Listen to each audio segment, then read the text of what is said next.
Нийслэлийн иргэдийн төлөөлөгчдийн хурлын ээлжид хуралдаа өнгөрсөн амралтын өдөр болж нийслэлийн иргэдийн төлөөлөгчдийн 7 дахь удааг хурлын анх дахь хуралдааныг өнөөдөр 11 цаг 40 минутанд хурлуулахаар тавилсан ч маргааш буюу энэ сарын 5-ны 11 цаг хүртэл хойшлогдлоо. Шалтгаан нь нийслэлийн Монгол Ардын намаас хотын дарагт нэр дэвшээд байгаа Сүв Батболдын улсын хурлын гишүүний бүрэн эрхийн хугацаа дуусаагүй учраас Монгол Ардын намын дарга Сандуу иргэдийн төлөөлөгчдийн хурлын анх дахь хуралдааныг хойшлуулах хүсэлтэд нийслэлийн иргэдийн төлөөлөгчдийн хурлын дарга Батболгт бичгээр илгээсэн байна. Харин ардчилсан намаас сонгогдсон иргэдийн төлөөлөгчдийн хурлын төлөөлөгчдийн зүгээс наадмын бэлтгэл, ассамблетай холбоотой хотогчлолтын ажил зэрэг хийх бүтээн байгуулалтын ажил их байгааг сануулад хуралдааныг нэг хоногоор инхүү хойшлууллаа. Маш хурдан хуралдуулж дараагийн хүмүүснээс ажил хийх боломжийг олгоё гэдэг үгнээс өнөөдөр зарласан юм байна.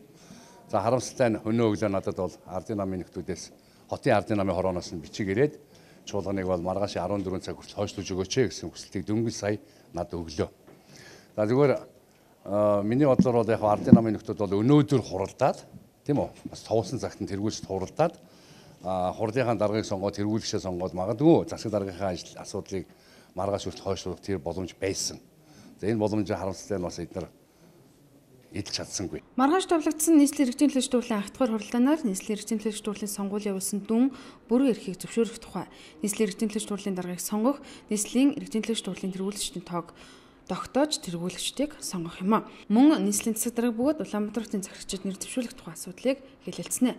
Улаанбаатар хотын захирагч буюу хотын даргын албан тушаалд хэнийг томилох вэ гэдэг асуудлыг хэлцэж шийдвэрлэнэ. Монгол Ардын намынхан иргэдийн төлөөлөгчдийн хурлад олон хул сувжир хотын даргаыг томилох хуультай энэ дагуу өнгөрсөн баасан гарагт нийслэлийн Монгол Ардын намын удирдах зөвлөл хуралдаж хотын даргын албан тушаалд Сүв Батболдын нэрийг дэвшүүлжээ. Харин нийслэлийн иргэдийн төлөөлөгчдийн хурлын даргаар нийслэлийн Монгол Ардын намын дарга Сандуу ажиллана гэсэн таамаг их сурвалжуудад байна.